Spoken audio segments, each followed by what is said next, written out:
Excuse me just a moment. That's okay. That's okay. Do you want a drink or something? No, I just wish this whole thing would go away.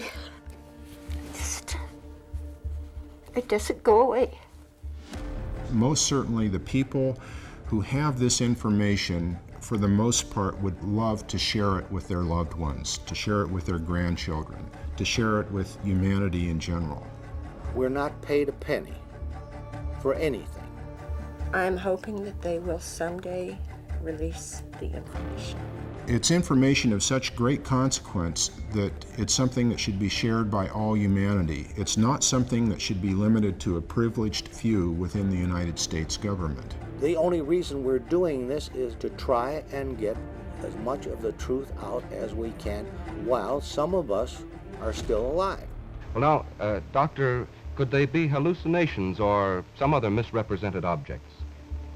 They could, but I am firmly convinced that such an explanation is not valid for all of them. It might be in few cases, but there is still remaining a solid block of very reliable, good observations which cannot be explained by such means. I think we are entitled to know what's happening in this world. We live in it. It's our world. Headline edition, July 8, 1947. It's getting to be a long-lost story. It's not going to be too long before there's not going to be anybody left that was alive in 1947. The Army Air Forces has announced that a flying disc has been found and is now in the possession of the Army. They just think that you're nuts if you talk about it, so. And I don't just generally talk about it, to anybody unless somebody calls and asks me to tell them what happened. It's not a source of conversation over coffee. If I didn't think the government was withholding information on the overall situation, I wouldn't be sitting here being interviewed, for one thing. It doesn't get any easier, because every time that I tell somebody about it, I feel like I'm 12 years old again. They might regularly land outside on oceans or in uninhabited parts of countries, but they might also not be ready to tell us. He said, I mean the rest of your life. We will find you. Tell us what actually happened.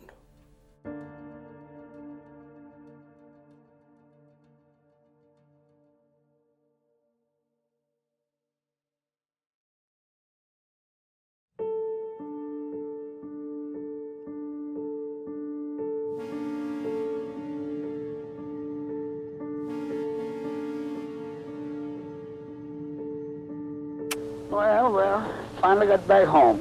Well, how was your trip to Roswell? Rough. Oh, man, tiring. I'm happy to be back home, I guarantee you. Yeah. It's quite an ordeal. Spent all day looking for that ranch where we found the stuff. Uh-huh. We finally located it. It was too late to take pictures, so we had to drive all the way back into Roswell. I tell you, I enjoyed going out there, but it's too hard on me. I'm getting too old for that kind of stuff. Well, you keep saying that, but I don't know about that. Yeah, but I got to the point where I couldn't even walk. I mean, it's tiring. We had trouble finding the place to begin with. Yeah. We searched the whole day for the place. But when I saw the place, I recognized it. Well, that's good. So, the house where Mr. Brazil used to live, they renovated the whole thing. It's a boat. A fellow by the name of Bogle who lives there. And he took over the ranch, you see. And he was very helpful. In fact, he took us right to the spot. And he knew exactly where it was. Uh-huh. So we were lucky in that respect. Yeah. And I walked over that entire area. Too much happening at one time. Uh-huh. But I did recognize the exact spot. Oh, you did? Okay. Oh, yeah. I took him to the exact spot where that stuff was found. There wasn't any debris out there, I guess? Oh, no. Lord, that thing is vacuum cleaned. Uh-huh. There's nothing left. Roswell right now is composed mostly of retirees. It's a beautiful sight, the illumination around that place. But I really enjoyed that. So my trip was worthwhile anyway. Well, I'm glad of that. I'm very happy with that. Well, son, That makes me feel better too. I tell you what, I'd love to live there again. Well, I would too, you know. And I spent quite a bit of time with Walter Hauptman. I went to his art store and we had dinner together Tuesday night, Wednesday night rather. So everything went okay. Well, I had a big time. it sure sounds like it. I'm very, very happy for you. That makes me feel better, you know. Takes me down out of my, lonely. No, I'm telling you. Well, son, I'm going to let you go out. Okay, Danny. Well, look, I'll give you all a call next week. Yeah. Okay, fine. Say hi to Mother for me. Keep your chin up and have as much fun as you can. Yeah. That's the only thing to do. I'm trying to do it. Okay, bro. Okay, bye-bye. Bye-bye. I think there were 15,000 people living in Roswell, and 7,000 of them were out at the base. It was a huge benefit to the community. Now, Roswell was probably one of the most patriotic towns in the whole United States. They saved every tin can around. We scraped the tinfoil off of gum wrappers. We saved the string. We turned everything in for the war effort. And even 2 years afterwards, we were still doing it.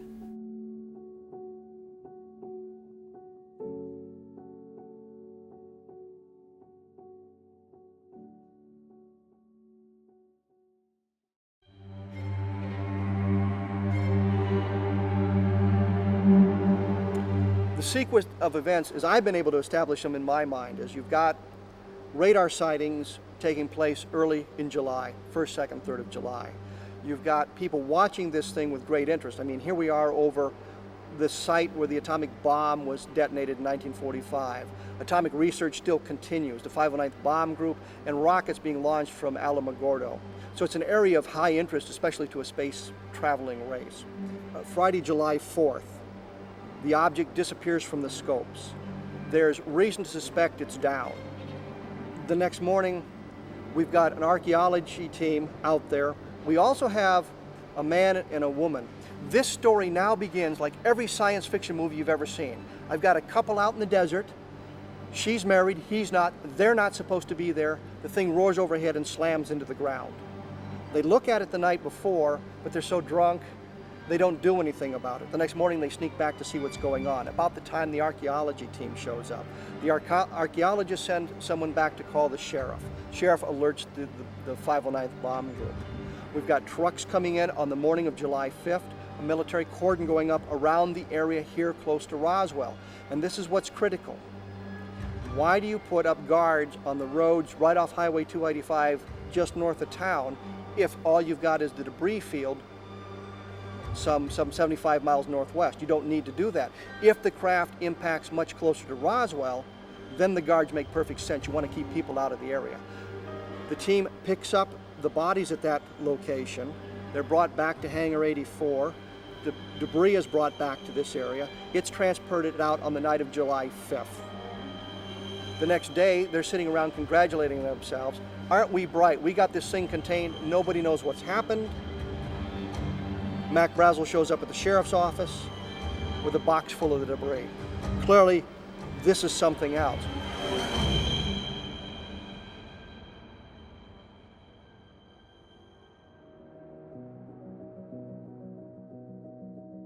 When Kevin came to you, did you then come to your family after that? and Not for say about there's 2 something years. to tell you? Not for about 2 years. First 2 years that Kevin called me, I wouldn't talk to him. And then finally he told me, he said, we've been to a meeting and we know the firemen were out there. We know that your dad was on the crew that went out there. We think you must know something. Will you come and talk to us? So I agreed to come and talk to him, and they were staying here at the Roswell Inn then. I was making a trip to Portales to see my daughter, and stopped to see them on my way back. And we had a conversation about, yes, I knew that there had been a craft that had crashed, but we didn't go into details on it. And Kevin was talking about the Corona site. And after our conversation, I told him we're not talking about the same thing. Apparently, what you have heard does not match what I know about, because the location is wrong. I said, the place where Daddy went, he did not go to Corona, and he would not have gone to Corona. The Roswell Fire Department would not have gone to Corona. So at that point, they started looking for clues to this other crash site. When I told him where Daddy said it was. So that's how this started. That's how it all came out, anyway.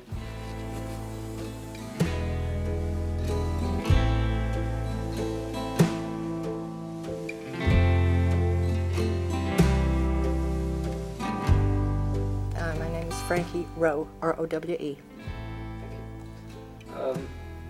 I know you've probably told this story a million times, but if you could tell it as fresh as possible for our audience, that would be great. Just tell me what happened when your dad came home that day. The very first time that I heard about this at all. Okay, Daddy came home from work. They worked shifts of a type that they would be on duty maybe 24 hours or 36 hours and then off 8 or 12, like that. So we hadn't seen him for a time. And he got home that evening and he came in so excited, and I was in the kitchen with Mother. And he asked Mother, he said, I've got something I want to tell everybody. Get everybody in here. And she said, we're cooking supper right now. And he said, well, how long is it going to be? Because I've got to talk to everybody. And it was just my mother and myself and the 3 younger kids at home, and my other sister was working. So we hurried and we got it on the table and called the kids in. And he started telling us that they had gone on a call of what they thought was going to be a plane crash north of Roswell. And he said they got called out to Blackwater Draw. And when they got out there, what they saw was not a plane that was our plane, but he said it was a flying craft from somewhere else. Well, we didn't ask questions, but Mother asked all the questions, and we were just listening, and she started, what do you mean somewhere else? And he said, it's not an airplane. He said, it's not from this world. Now here on this map are pinpointed locations where some 30 saucers have been sighted and are still unexplained. The following proposition could be established. There actually have been and may now be present in the Earth's atmosphere strange aerial objects. Some are of a geometric order. Others can only be described as brilliant light sources. Their form cannot be determined. He said the crash was like the flying saucers that they have talked about, because there'd been a few comments on the news about flying saucers. And he said it was one of the flying saucers crashed. And I don't think really Mother believed him at first, and he said, no, I mean it. We went out there early today, which I don't know what time that was, but early to him could have meant they left before dark. And he said when they got there, they could see that there were 2 bodies that were laying on the ground outside of this craft, and that there was one, what he called little person. And he said there's one little person that was walking around, and he said they were still alive. So she asked him, you know, what do they look like? Do they look like us? And he said they were very small, about the size of a small 10-year-old child. But the head looked like the little insect that we played with or that we saw around our house called Child of the Earth. We all knew what that looked like, so nobody asked any questions on that. We assumed that meant that the head was too large for the body, and it had no hair, and it would have large eyes. We knew that because that's what the Child of the Earth insect looks like. He said they looked quite a bit like us. He said they were a lot smaller than we are. Because when he said a small 10-year-old child, I knew he meant smaller than I was. And I wasn't very big at 12 years old. I was a little small for my age.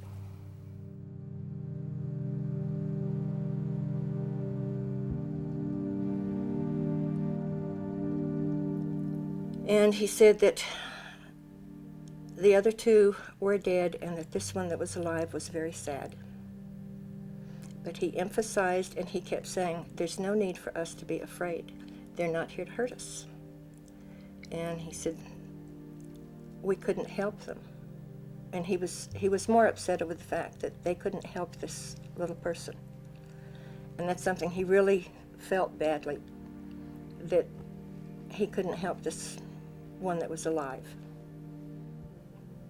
He said you could feel the hurt from this little person that was so saddened by the death of the others with him. And apparently they hadn't been there but just a few minutes, and he said the military came up and they made them leave. And so they went back to the fire station, and he said there had not been a grass fire, which would have been their purpose for going. And they thought there could have been if it had been a normal plane crash. I don't think Mother really wanted to believe it at first. And he talked about how could we be so smug to think that we were the only ones that God could create. If he could create this earth, he could create a lot of others too. So that was just a conversation over dinner that night. And then there wasn't too much said about it for the next couple of days. Then I was at the fire station one afternoon because I'd gotten sick. I had to see the doctor, and we only had one vehicle. So I went back to work with Daddy. He came home at noon and picked me up on his lunch. And I'd gone to the doctor and was sitting in the kitchen part of the fire station, and I was eating a glass of ice chips. And a state policeman came in, and he yelled at Daddy. He said, "Hey, Dan, come over here." And he said, "Get all the guys. I want to show you guys something."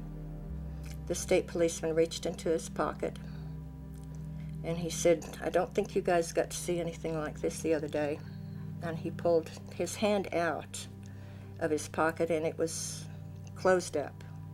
He opened his hand over the table and dropped a piece of material that when it hit the table, it was all wadded up when it left his hand, and when it hit the table, it spread out like it was water.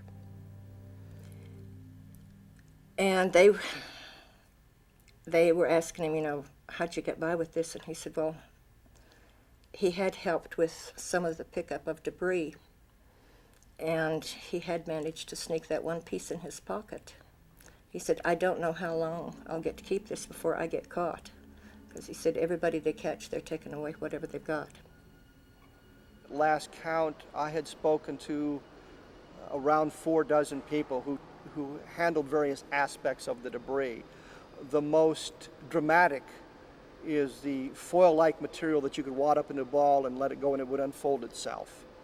A lot of people reported that. What kind of material did we have in 1947 that had those properties? There were things like foil backed with cloth that when you wad it up, it would tend to unfold itself somewhat, but there were always the signs of creases. And some of the people were very specific. There was no sign of a crease or a fold in this thing when it was let down. After a while, they tried to burn it. Almost all of them carried the old-fashioned lighters. They tried to burn it and they couldn't burn it. It wouldn't catch on fire, and they took out their pocket knives and they tried to cut it, and they couldn't cut it. So they got into a discussion as to how bad a force it must have been to tear this piece of material. And they talked about, whether it came from the inside of the ship or the outside or what, and of course nobody knew where it came from. And while they were talking, I guess they all had their chance to play with it for a while, and it was laying on the table, so I reached over and picked it up. And I played for it probably about 5 minutes. And I tried everything they had done with the wadding it up, when you would wad it up in your hand, you couldn't feel it in your hand. You couldn't feel you had anything there. And it would go to a size that was so small that you'd have to look to see if it was still in your hand. And then when you drop it, it spread out all over the table. It made no noise, no sound of any kind. It was just like, it was nothing. It was like you were mashing air together. So it wasn't aluminum foil. Oh, absolutely not. No, we had scraped aluminum foil off of everything for the war effort. No, I knew aluminum foil. No, this definitely wasn't. I didn't realize the significance of it at the time. No, I just knew it was different than anything I'd ever seen before. So I forgot all about it after that.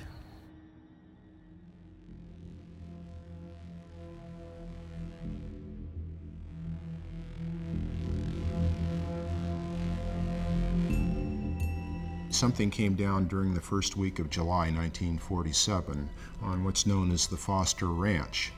A man named Mac Brazel was the foreman of that ranch, and he was out checking his sheep. He found all this strange debris. He brought it by his neighbors the next day. They suggested he go into the sheriff with it. He went into Roswell, which was a big journey. This was about 70 miles northwest of Roswell.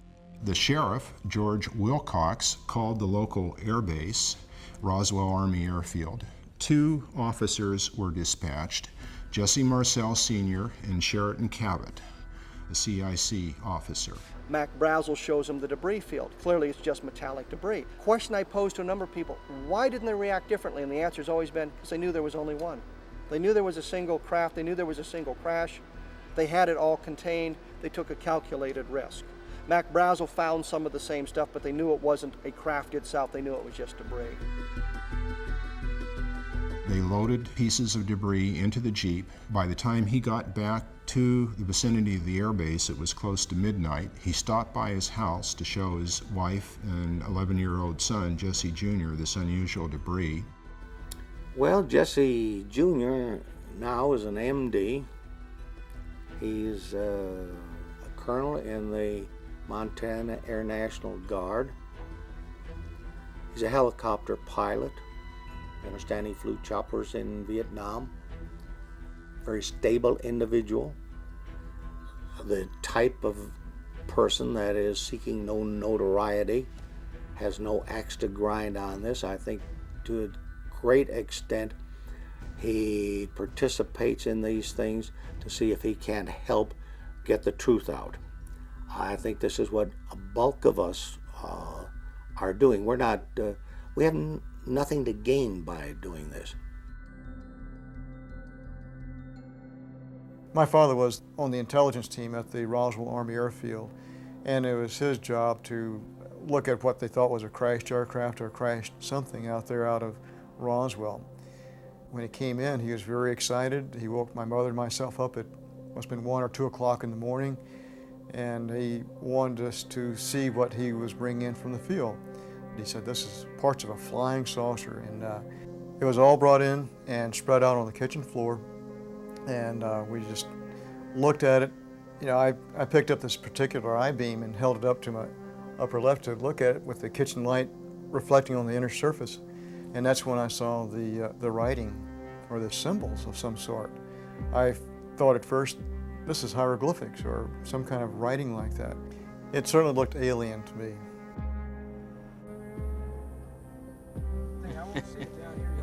Okay, well, yeah, just tell me what to do, because I don't know how much of me you've got in the picture or anything. This was developed with the help of Jesse Marcel Jr. and Kent Jeffrey. This is a replica of what was picked up off of the desert by Major Jesse Marcel back in 1947. The one I saw was probably greatest 3/8 of an inch in cross-sectional diameter, 12 to 18 inches long. Actually, the material that I saw almost resembled something that could have been blown out through the side of the craft, like there was an in-flight explosion just spreading debris or blowing debris out of the side. There was a debris field It's 3/4 of a mile long, 300 feet wide, according to Jesse Marcel, loaded with this metallic debris. Mac Brazel describes it, the debris being thick enough the sheep won't cross it, he's got to drive it around him. There's clearly a lot of debris. Bill Brazel talks about a gouge down through the center, 500 feet long, 10 feet at its widest.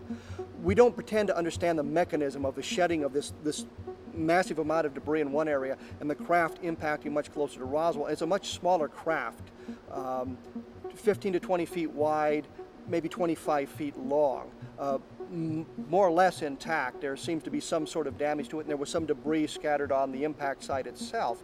But I don't begin to understand the mechanism for the shedding of that much debris in one area and the craft being more or less intact in the other area, unless there's some kind of an outer shell that it shed, or this was some kind of an escape capsule and the entire craft disintegrated and this is how they attempted to get out. We just do not understand that, and we have to speculate about it. Something crashed into the desert outside Roswell in 1947, and the ham-fisted fashion in which the U.S. Air Force handled the incident convinced a great many people that it was a flying saucer, and that at least one alien creature was recovered from the crash site. It is precisely the mixture of religion, science, superstition and folklore, intelligence and ignorance that has produced among Americans an entire subculture of belief in extraterrestrial life. It has gotten old. Like anything else, it has become a job, a task, no longer an exciting experience. My name is Walter G. The G stands for George Haut. H-A-U-T. You ought to remember Haut.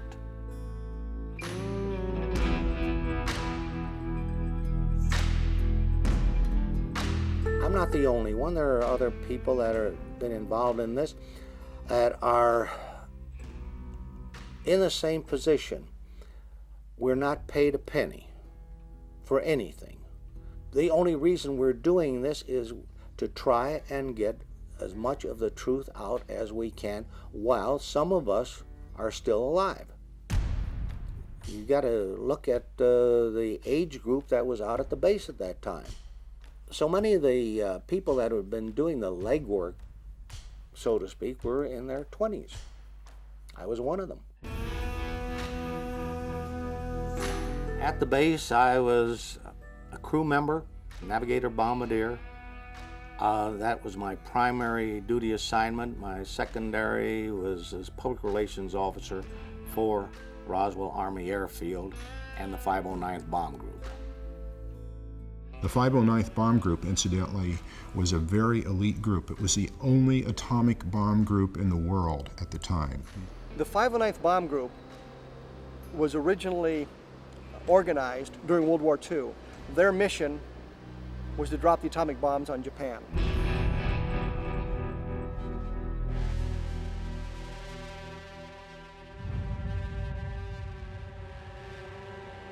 We also dropped the bomb on Bikini. The organization was pretty much of a tight-lipped organization. By the time you get to Roswell in 1947, it's the only atomic strike force in the world. They're training people to begin other atomic bombing groups in the Air Force. If you became the commander of the 509th Bomb Group, you inevitably were promoted out of the job and became a general. It was the premier group in the Air Force in 1947. Today's edition presents a roundup of the latest developments in the finding of a flying disc. I was called to headquarters, was given copies of a press release which stated in essence that we had in our possession a flying disc. The Army may be getting to the bottom of all this talk about the so-called flying saucer. As a matter of fact, the 509th Atomic Bomb Group headquarters at Roswell, New Mexico, reports that it has received one of the discs which landed on a ranch outside Roswell. From what we know, it was shown to William Blanchard in the morning. About 12 o'clock at noon, a press release was issued by Blanchard. My father is a 30-year retired Air Force colonel, a World War II fighter ace, and he knew and worked with William Blanchard in the early 1960s. And according to my father, Blanchard was no fool. Blanchard was not the kind of man to put out a press release about something so dramatic as a crashed UFO without being absolutely certain he was correct. In other words, if Blanchard said there was a crashed disc, there was a crashed disc. Colonel William Blanchard of the Roswell Air Base refuses to give details of what the flying disc looks like. The media here was localized media. You had a radio station of 250 watts. If you were outside of town, you basically didn't get it. You had a second radio station of equal size. You had 2 newspapers. You could control the media very carefully. It strikes me as odd in today's environment to hear a radio station owner tell me that the FCC would call and say, if you broadcast a story, you will lose your license. And they don't tell the FCC to go play with themselves and broadcast the story anyway. They suppressed the story, and they were able to suppress the story. They were able to do what they needed to do to suppress it. This was a military town in 1947. The Army Air Forces has announced that a flying disc has been found and is now in the possession of the Army. Army officers say the missile, found sometime last week, has been inspected at Roswell, New Mexico, and sent to Wright Field, Ohio, for further inspection. We have the military moving in, cleaning all of that material up. Walter Haut issues his press release saying we've got a flying saucer. I was told to hand deliver to the 4 news media we had in town at that time. We had 2 radio stations and 2 newspapers. After I had lunch, I went back out to the base. First phone call that I got when I got back to the office, it fell from London, England. His interest was, why did we put out the press release in the manner we did? And how did Major Marcel know how to fly this object? I had to explain to him that the press release was put out on the orders of the base commander, number 1. And number 2, Major Marcel did not fly this object. He took this material and put it on an aeroplane, and the aeroplane was flown forward.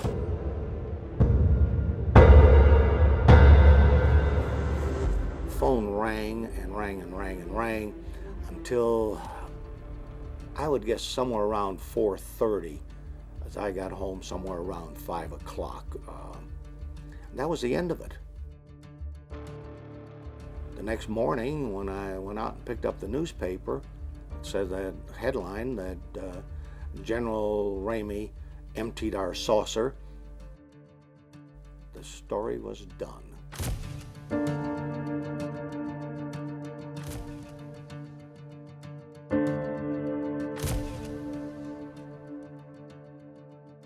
Ramey says that so far as can be determined, no one saw the object in the air, and he describes it as being made of some sort of tinfoil. That was aluminum foil, or a foil of some kind. It is not the material, just so that the material that he brought into Ramey's office is not what he was photographed with. That was more of the cover-up. I believe he said, I didn't want to be a liar about this, but when I was told this is what you're going to do, when the general tells you, you did it. Simple. Jesse Marcel, in fact, told a number of people that it was a weather balloon. When he was shown the picture in the book, he said, that's not the stuff I brought home. You know, when he came back from Carswell, after flying the debris, he did tell me not to talk about this, told my mother not to talk about this. This is a non-event. Play like it never happened. Don't even talk about this with your friends, which I didn't. And years later, he confided that he was actually part of the cover-up because he went along with the Air Force explanation, even though he knew full well that that was not true. What do you think about the weather balloon story? I think it's been a lie from the beginning. But they have to cover up some way. There was no weather balloon. My dad would not have gotten excited over a weather balloon. He was not easily excitable. And this is the most thrilled I'd ever seen him in my life. He thought that was the most fantastic thing in the world. Roswell was a brainwashed town. When the government said It was not a flying saucer. There were no space people here. It was a weather balloon. The people in Roswell said, okay, it's a weather balloon. Roswell seems to be the first event like this because they were simply not prepared. So we've got a lot of interest in this area. The lid is slowly being shut down, and it's absolutely brilliant what they did. They announced they have a flying saucer, but they've already captured it. They've already got it. There's nothing to see, so nobody goes out looking for the thing. Then they shift everything to Fort Worth. The higher headquarters says, no, those guys made a mistake. It was just a weather balloon. The press can't find Jesse Marcel because he's in Fort Worth and he's been silenced. They can't find Mac Brazel because he's held at the guest house here at the base. All the people they can find, General Ramey. General Ramey is saying it's a weather balloon. Colonel Blanchard suddenly goes on leave on Tuesday. So you can't get a hold of anybody. Blanchard's gone, Marcel's gone, the rancher's gone. All you can get are official spokesmen saying, yeah, it's a weather balloon. Press has got nowhere to go. The story dies at that point. Nothing to go on. And everybody forgets about it until Jesse Marcel says, I picked up pieces of a flying saucer. So other than those people that had any immediate access to the material and handled it or saw it, the story was over. We had made a mistake.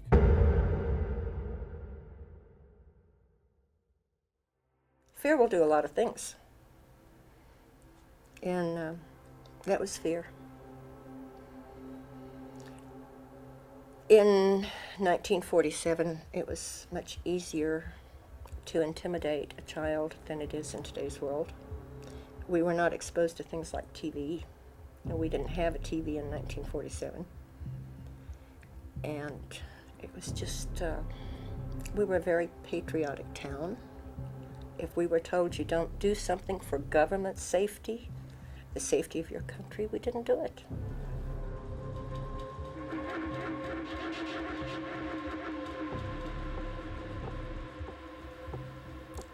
I'm not sure what the time span was, maybe 3 days, maybe 4. Could have been less, it could have been more. But I was at home and a car came driving up the driveway, and we had a pretty long driveway. It was a military car. And Mother and I walked to the door. They knocked on the door, and I answered the door, and Mother was beside me, and he told Mother who he was and that he wanted to talk to the girl that had been down at the fire station. And so she told him it was me. So he came in. And we started to sit down in the living room, and he said, no, I want you. Go in there in the dining room. You could see the dining room from the living room there. He told Mother to sit at the end of the table, and he told me to sit at the side. He positioned himself across the table, and he told us to sit down, and he stood. And he said, I understand you were at the fire station the other day. And I told him, yes, I was. And he started out by saying, I want you to understand that you were never there. And I didn't understand what he meant, because this was kind of not a way of talking that we were accustomed to. And I said, yes, I was there. And he said, no, you weren't. And I said, yeah, I was there. And he had mentioned at first that he wanted to see the one who had seen the piece of material that they had been handling down at the station. And I said, yes, I did handle it. And he started emphasizing, no, you didn't. Well, my mother was pretty strict, and we didn't lie. So I'm insistent that, yes, I saw it, yes, I held it. And he got mad, and the more I insisted I had seen it, he didn't just come out and say, this is not something you're going to be allowed to talk about. He was trying to get it through my head that I never saw it. And he got louder, and he had one of those, looks like a small baseball bat that hooks on the side of your belt, and he took that out, and he's holding it, and he starts beating his hand. Every time he said something, he would hit that on his hand, and he would say, I want you to understand, you were never there. You did not see anything. You did not hear a conversation. And he said, if you can't understand this, there are things that we can do. He asked Mother, he said, can she keep a secret? And Mother said, yes. She said, just tell her what you want her to do. And he said, well, first of all, you got to understand that if you ever talk about this the rest of your life, he said, there are things that we can do, and we'll do them now. We can take all of you kids. We will take you either to Orchard Park or to Artesia. Orchard Park was the German POW camp during World War II, and Artesia was the Japanese POW camp. And he said, but we don't have to do that. We don't even have to let you live. He said, we'd put you in one, we'd put your parents in the other one, but we don't have to do that. He said, we can take you out here in the middle of this desert. He said, no one will ever find your bodies, ever. No one will ever know what happened to you. And so he said, the only way I'm going to let you stay around or live is if you promise you'll never talk about this the rest of your life. So I told him I wouldn't. But that really was pretty much all that was involved. He was probably there at the house maybe 45 minutes to an hour. Mother sent me into the bedroom, and I don't know what he had to say to her afterwards. One of the other military police that was with him stayed in the backyard with the younger kids so they didn't come in the house while he was there. And I never discussed it again until recently. And I'm sorry, someday I will get over it. I haven't yet. Your mother must have had a hard time explaining to you. Obviously, you were raised to be honest. She never talked to us about it. Never. It was never mentioned again. From the time you came walking out of your bedroom? From the time I went to the bedroom until the day she died, we never mentioned it. There was no conversation. What about your father? Never talked to him about it either. I'm sure they must have talked to him down at the station. He must have gotten a good talking to. I imagine he did. Excuse me just a moment. That's okay. That's okay. Frank, you want a drink or something? No, I just wish this whole thing would go away. It doesn't go away.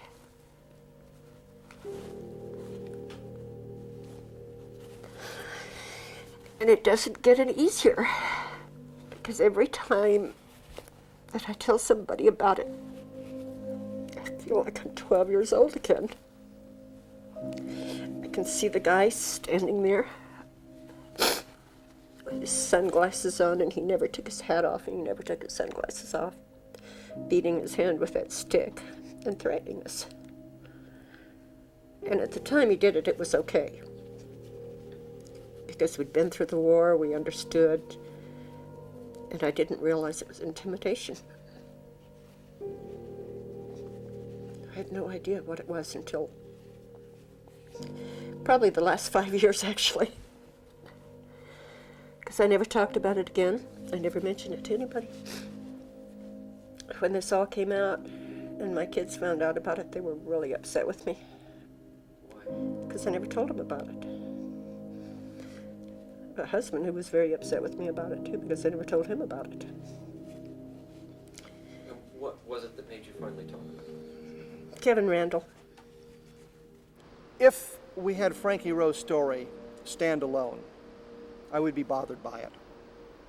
A 12-year-old girl who meets with military officers can certainly misconstrue what they're trying to tell her, especially the way that they arrived at her house. We know the event took place because her sister corroborates it. Her sister corroborates her father's involvement. We have affidavits on that. So yeah, I believe Frankie Rowe's story. I think that they did visit her and they did suggest the things she says they suggest. And I believe that because we know that others were intimidated in similar fashions. We have the military people telling us they were sworn to secrecy. All of this going on around it. So Frankie Rowe is not standalone. There's corroborative testimony that suggests somebody was putting pressure on people to silence them, and they used what means were necessary to keep those people silent. With the military people, it was merely the threat of imprisonment and going to jail because they understood that. With some of the civilians, they were told that if you ever talk about it, you will be killed. One of the people, I forgot, Sheriff Wilcox, his family was told the same thing, that if he talked about it, not only would he be killed, his wife would be killed, and his daughters would be killed. The whole family would be wiped out. That comes from Sheriff Wilcox's granddaughter, Barbara Duggar, who heard the story from her grandmother. So we have a wide range of testimonies from various individuals telling us of the pressures that were placed on them to keep them silent. And I think they used the technique that was best for that specific group of individuals.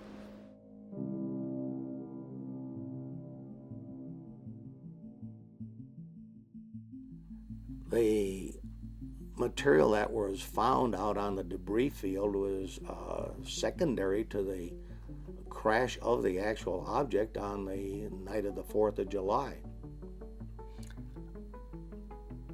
I have heard secondhand that there were alien bodies. My mother had a friend. I told you she and I never talked about it again. She had a lady that would come out and visit with her occasionally, and this woman's husband was working out at the base. He was a painter, contracting to the government, and he was painting in the base hospital the day they brought them in, and he saw the one walking in. And I heard Mother and Eula May talking about Herbert seeing the one that walked in, and that they brought others in on stretchers. And Mother said to Eula May, "Did Herbert tell you what the face looks like? Because Dan said it looked like the child of the earth." And Eula May said, "That's what Herbert said." And of course they put them in this side room, but a bunch of guys are not gonna just stand there, you know, they're gonna peek if they possibly can, and they looked. And I'm sure that probably Mother and Eula May and maybe Daddy and Herbert, and maybe there was more discussion than I know about, but not in my presence. It's the only reference I ever heard her make about that. But I think that was done before they came out to the house. Because after they came out to the house, I never heard another comment.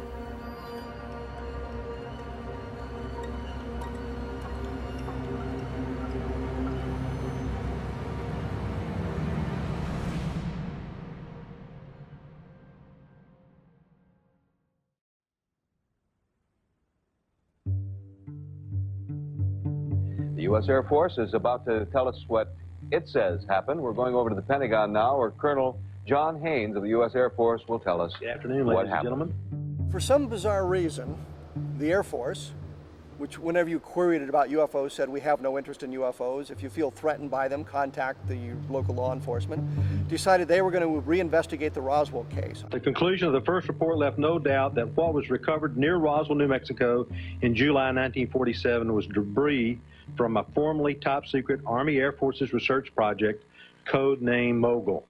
In 1947, they told us it was a balloon with a Raywin target attached to it. They then looked at their documentation and said, well, we told a little white lie in 1947. Instead of just being a normal meteorological balloon, it was part of the array train for what was then classified, the classified project, Project Mogul. Mogul was an attempt to acoustically detect Soviet nuclear blast and ballistic missile launches. The Air Force said that explains it. It's a highly classified project. The people at Roswell wouldn't have recognized the balloon. That's why it was covered up. We didn't want the people to get back to Project Mogul. Where this falls down is they have no documentation to prove what was picked up at Roswell was a Project Mogul balloon. The people at Roswell, Jesse Marcel, for example, the Air Intelligence officer, was part of Operations Crossroads, and we're told that the Raywin targets and the meteorological balloons were used as part of the atomic testing, so he should have been familiar with the balloons. So you've got a situation where They're saying these guys with their fingers on the triggers, if you will, can't identify a balloon and are so hysterically possessed that they claim it's a flying saucer. They didn't review the tapes of Louis Rickett, the counterintelligence NCOIC at the base, who saw the debris and commented on it. They didn't review the tapes of Major Edwin Easley, who told me that he couldn't talk about it because it was still classified 47 years later. Told me a number of times in our first conversation, I can't talk about it, I was sworn to secrecy. They didn't even talk to Brigadier General Arthur Exon, who reported that he flew over the two distinct sites, and reports the gouge. A balloon will not leave a gouge. So they didn't talk to the people I would think were key people. Instead, they talked to the people that are going to lead them directly to the Project Mogul explanation and let it go at that. They say this was a top secret project, implying there was special equipment. It's a neoprene balloon and ray wind targets. Ray wind targets had been used for 20 years. At first they were used because they reflected the sun and they could track them visually much easier. Now they were adapted to radar use. Irving Newton said that he launched literally hundreds of them during the invasion of Okinawa. There's nothing special about these balloons, nothing at all. And but by placing it with Project Mogul, we're implying that there was something unusual about these balloons, that there was something that would keep these people from identifying, but there wasn't. This is in reference to Charles Moore, who was the project engineer on Mogul. With respect to the neoprene rubber used on those meteorological balloons, and they were standard meteorological balloons, the idea that the Mogul array was something special or out of the ordinary is an illusion. But Moore explained to me the type of rubber, how thin it was. He actually compared it to a giant condom. He said it was very thin and that's what it looked like. And my response to that was, well, if that's the type of material that this resembled, it certainly isn't anything that would have fooled any members of the United States Armed Forces. Therefore, this was not a Mogul balloon.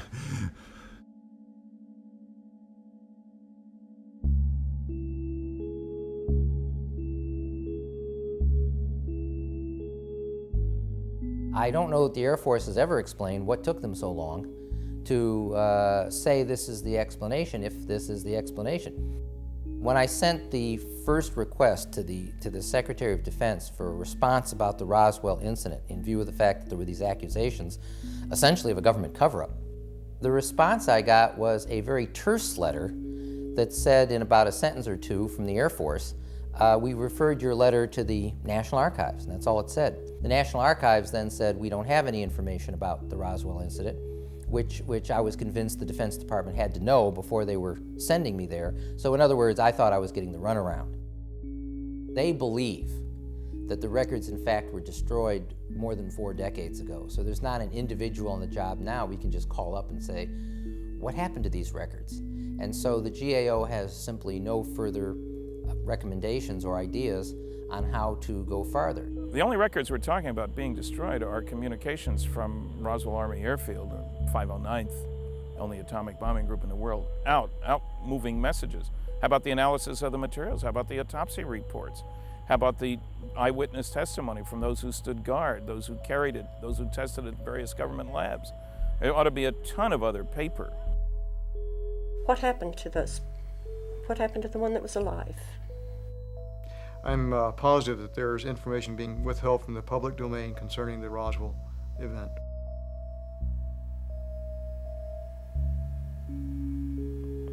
There are a lot of things that our government hides, and it isn't right. They shouldn't. They especially shouldn't do it to a town like Roswell that was so supportive of every single thing that they did. The story is going to end one of these days because there's nobody going to be able to refute it or say anything about it.